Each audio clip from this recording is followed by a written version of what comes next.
The two orderlies still hadn't found Jeremy.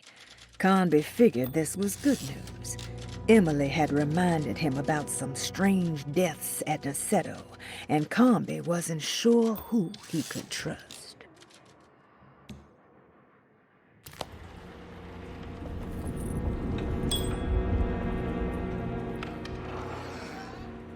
There must be a spare key to Dr. Gray's office in here somewhere.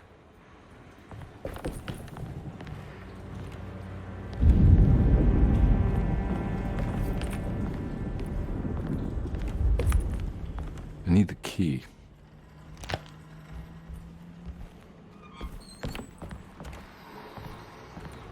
I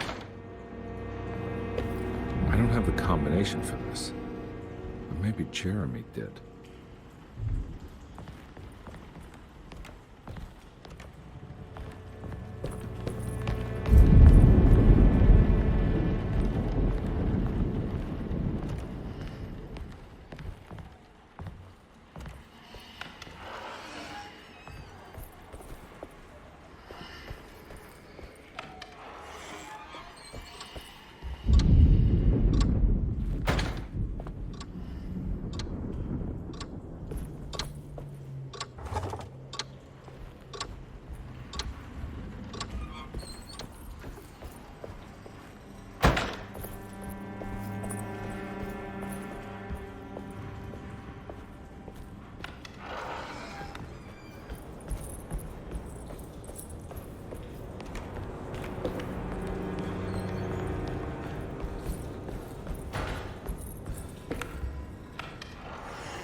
Detective Conby.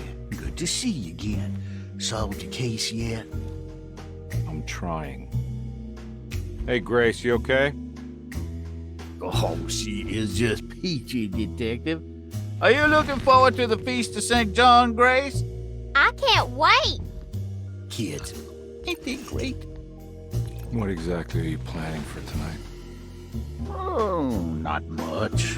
We eat, we drink, we pay tribute to the wishing tree in the conservatory. The usual. Then why all the excitement? There is just something about tonight. Something's different. I think we all feel it. Besides, we got ourselves some new words for the prayer thanks to your buddy Jeremy. She'll come and turn the world inside out, and things will begin again. That sounds strangely threatening. You should come.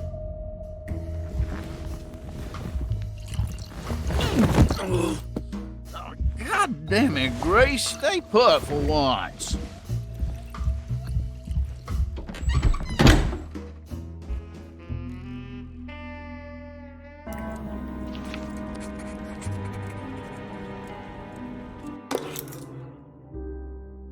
I better hold on to these. Wouldn't want them to get lost. There's something missing.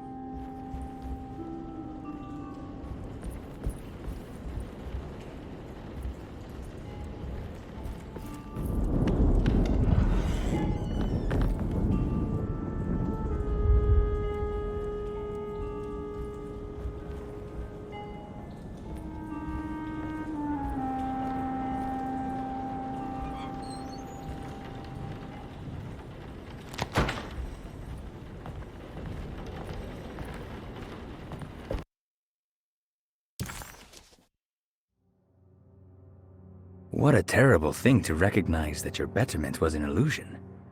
That you are so infatuated by the virtue of struggling that despite all your hard work, you made no real efforts to ever become well. Or that the treatment becomes such an obsession that instead of letting your wounds heal over time, you tear at the flesh in the hope that it will heal better and faster. If only it would bleed in the way you wanted. Do we ever become well? What do you think, Dr. Gray?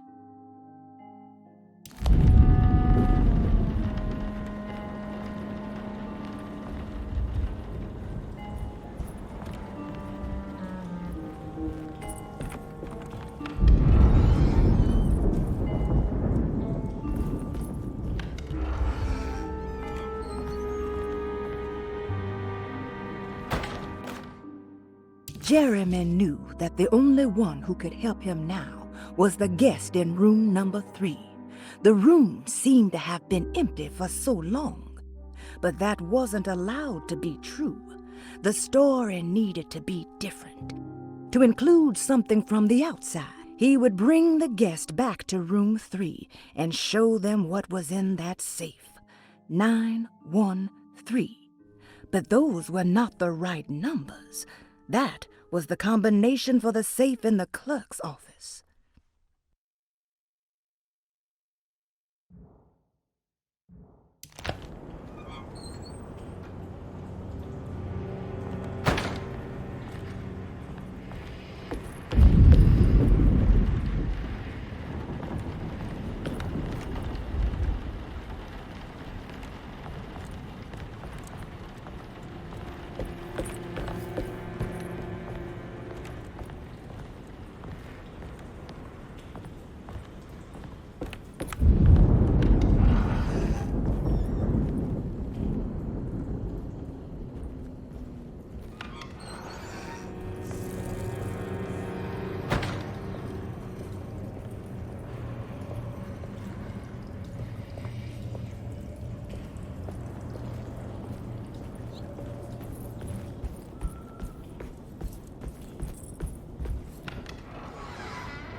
It worked.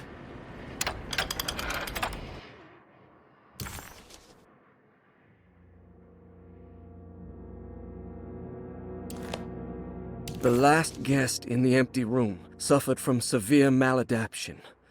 I must write this down, because if I understand the condition sufficiently, it could make me deny this fact at a later date, and there is reason for me to think I may come to suffer the consequences from this dysfunction, as some who came in contact with the guest seemed to adopt a new worldview in which everything was predetermined but broken.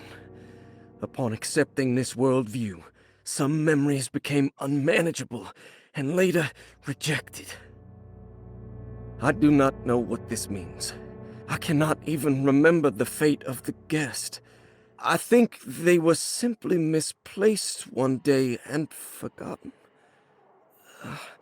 Just like all documents pertaining to this guest, they have all been destroyed, or they never existed in the first place. Who wrote this? There has never been a guest in the empty room.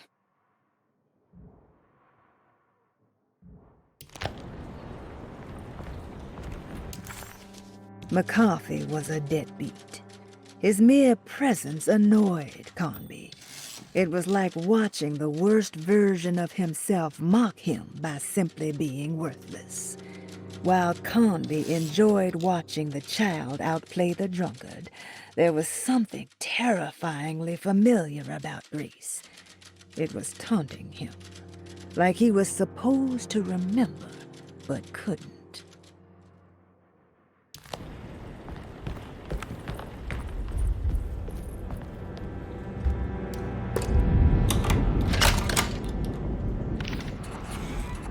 Dr. Gray's office, all to myself.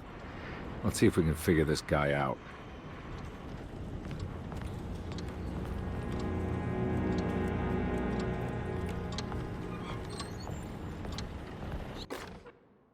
I have finished tidying up Miss Beauregard's belongings. I will leave it to you to contact her agent and have them collect her things. I found one of Grace's drawings she might want back, along with this key in her room, which I believe you've been looking for, Mrs. Thompson.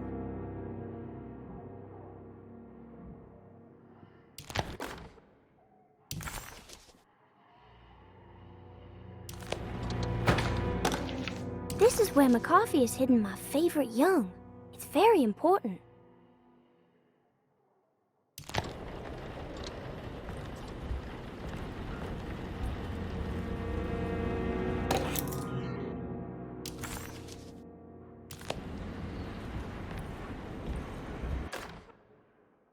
Dearest Dr. Manzetti, I find myself in a losing battle with my patient. As I've disclosed in my previous letter, his delusions have him completely captured. It's bad enough that he is torturing himself with paranoia, but his madness turns out to be quite persuasive to others, effectively laying the ground for mass delusion. I am writing to you in hope that you can give me some guidance. Beyond my ambition to avoid devastating surgery on my patient, I have grown worried about my own defenses. The words of my patient are deranged, yet they often resonate with something primitive within me. I have tried photographing his brain with X-rays. It was surprisingly difficult to get good results. Dark blotches on the plates kept obscuring all details. My patient looked at the bad plates and cried out in terror, telling me the dark areas was the shadow of the worm, eating him from inside. I could not see anything out of the ordinary. I hope this is a sign that my mind is not as receptive to the madness as I had feared. After further inquiry, my patient described the shadows inside his mind as some kind of chthonic monstrosity that wants to undermine his sanctuary. This is clearly a reference to a place he calls Teroea, a sort of library or convent that works as a psychological haven. With this imaginary haven threatened by this Chthonian, he has now constructed another, less pleasant hiding spot. Lately, he has been bringing up a metaphor of a steamboat that has run aground, that he feels like he needs to start the engines and reverse, but he is afraid that the hole in the hull would cause the whole ship to sink. I've been watching him turn this metaphor into reality for the last week. He knows it's made up, but he is doubling down, trying to make it a real memory. I feel certain that this is my chance to break through the barriers of his self-deceit.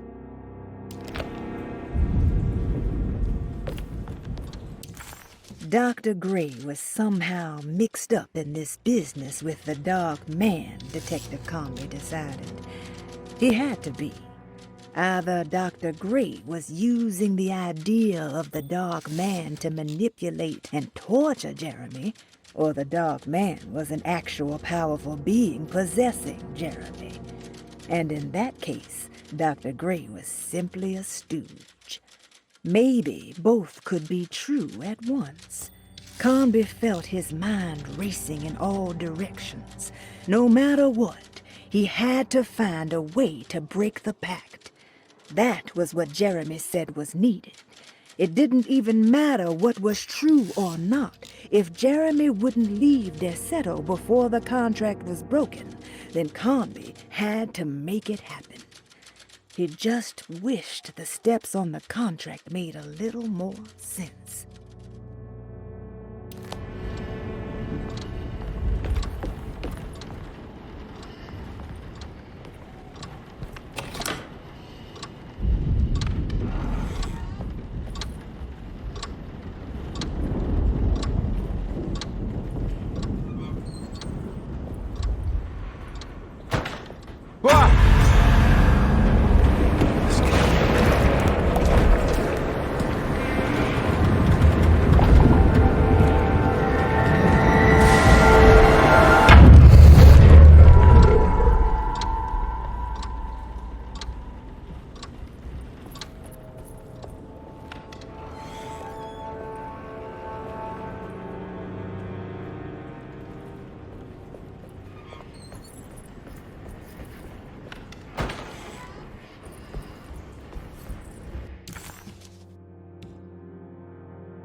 Maybe I've been selling that old barfly short.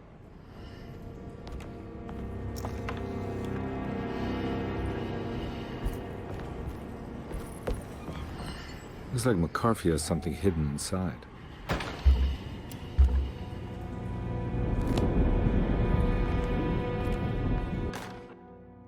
Sometimes I think this place makes me worse. That Deseto might be my grave. A coffin made of ostentatious architecture. A Taj Mahal for the drunken depressed. There's something about Deseto. Something about Dr. Gray. Like we all pretend that we're here to get better, when in fact we are here to be forgotten.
Take this much more. This has to end.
This is my room.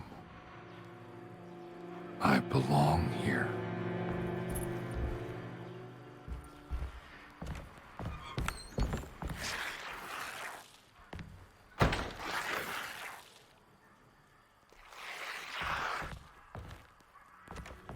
I know that number.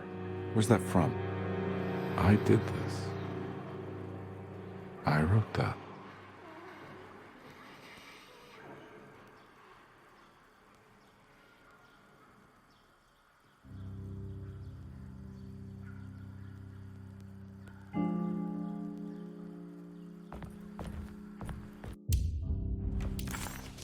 The empty room always felt familiar. It had a mild fragrance of crushed leaves and wet sand that somehow convinced visitors that they belonged. It wasn't real, of course, but it was more real than many other things you could find.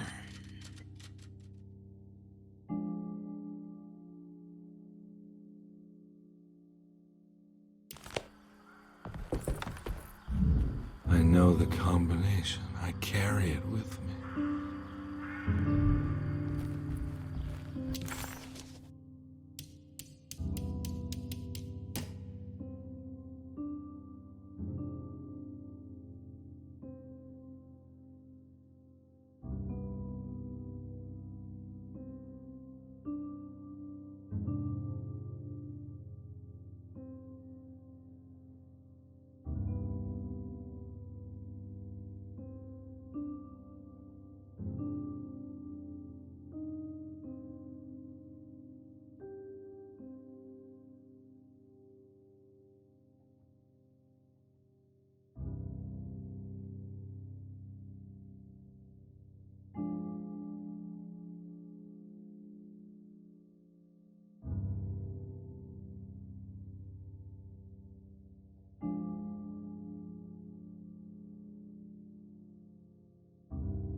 detective.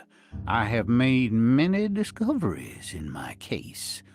The child we want is safe, thanks to good people like me and you. We're so similar, but you don't see all the things I do. To find your man, Jeremy, you also need to look for the girl. It has always been that way. The young deliver us all. You should have a look in my room. There's a piece of the puzzle you will need. Take care now. My coffee.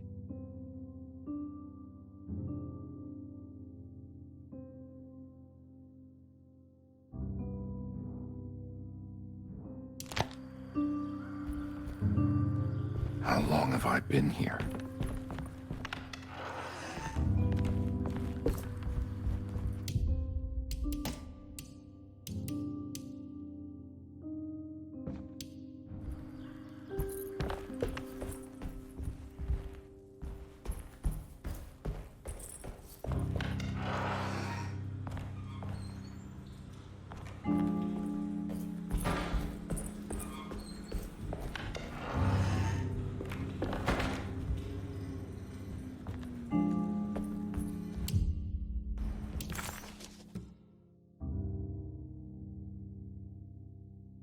The empty room always felt familiar.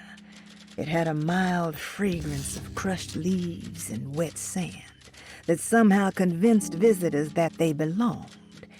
It wasn't real, of course, but it was more real than many other things you could find.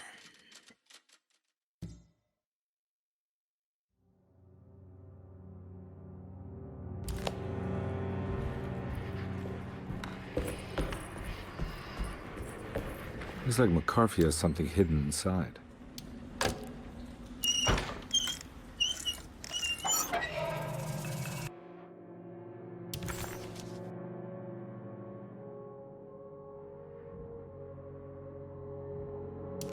Why would McCarthy lock this up? Was he trying to keep Grace from completing the shape? If so, couldn't she have just made another drawing?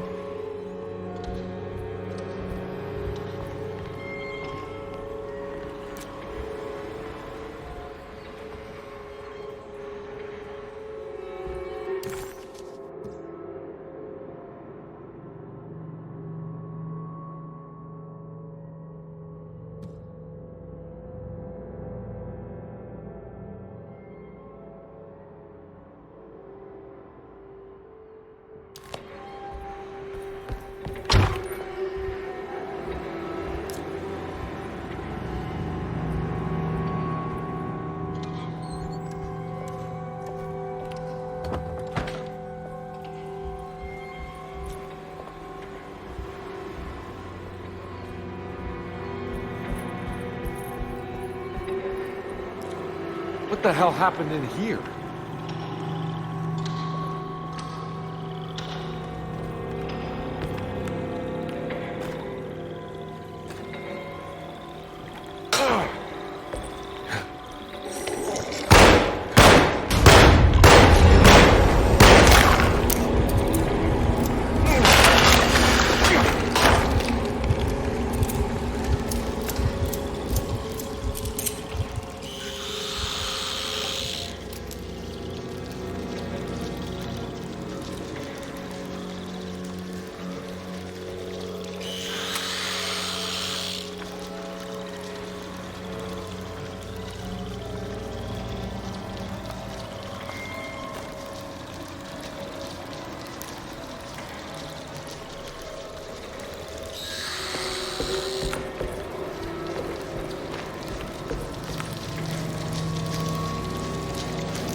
This looks familiar.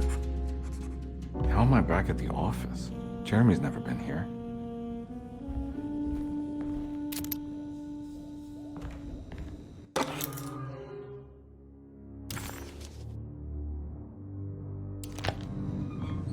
That's me, isn't it? How long had it been since I drowned myself in drink and depression? And it all felt so peaceful, slipping away into oblivion. A welcoming, dark voice wrapped around my mind like a heavy blanket. It turned off suddenly as I woke up from the sound of my office door closing shut. A messenger had left a telegram from Mrs. Saunders. She had a lead on where to find her husband and her kidnapped daughter.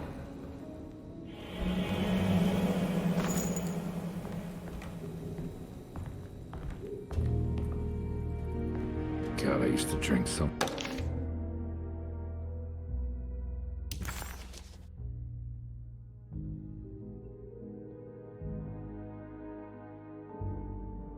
God, I used to drink so much back then. When was this exactly? What case was I working?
I remember this case.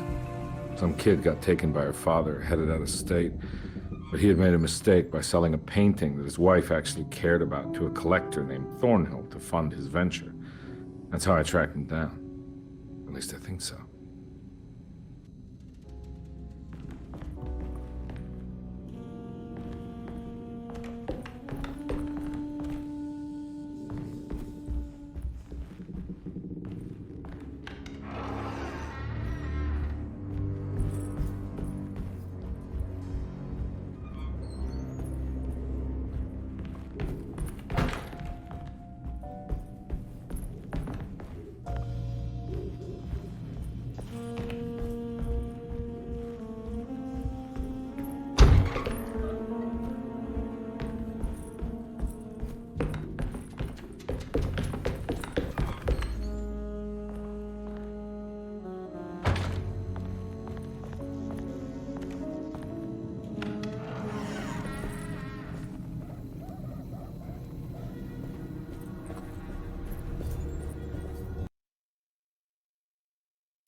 Can't go that way.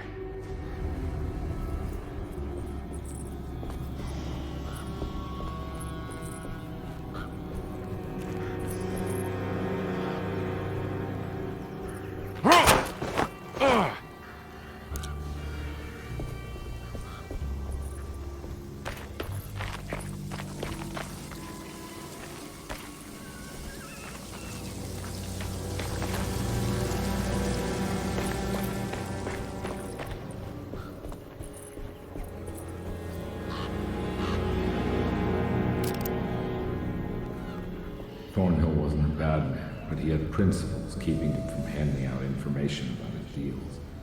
So he needed some convincing.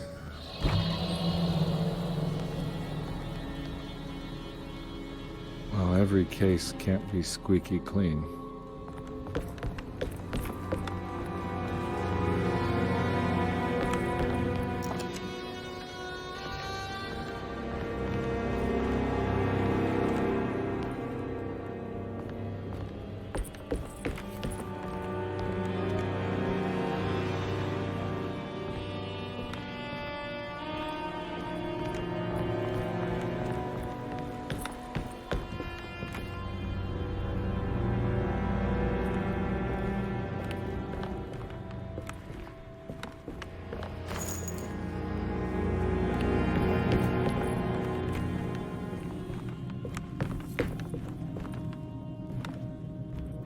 Mr. Saunders had sold a valuable painting to Thornhill, hoping the money would carry him to wherever he was going.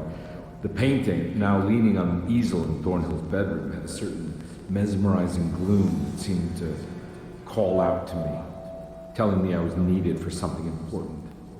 I felt myself falling into the painting, only being brought back by Thornhill, thrusting an address to a Hotel St. George into my hand and asking me to get the hell out.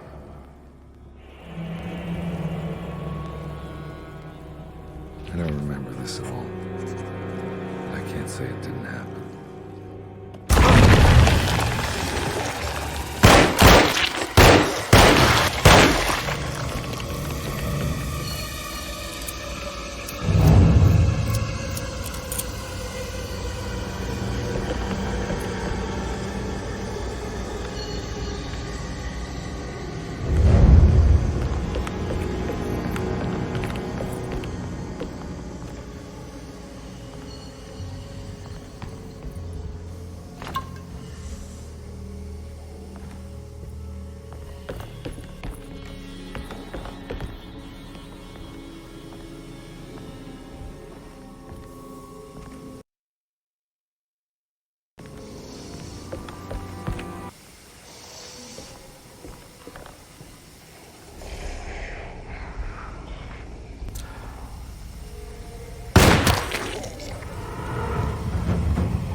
can't go that way.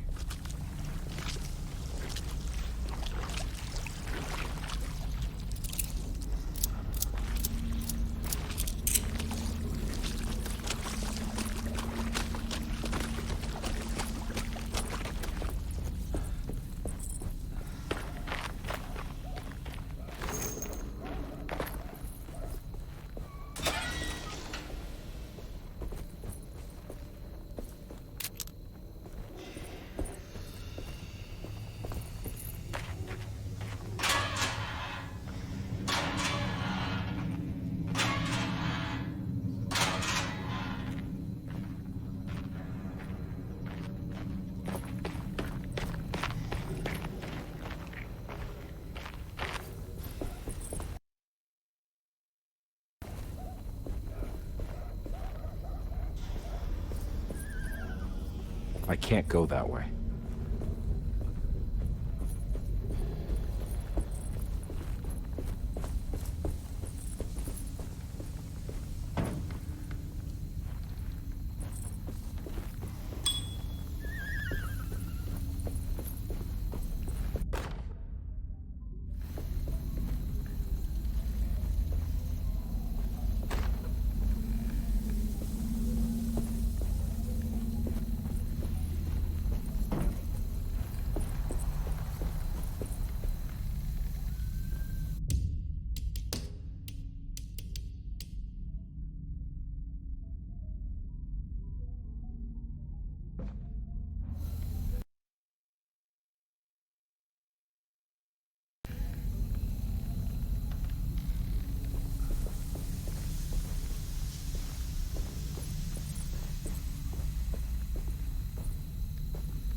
On my way to the hotel, the Morton gang caught up. I owed them money, a lot of it. I can't remember what for, probably some dumb gambling debt growing in size for each payment missed.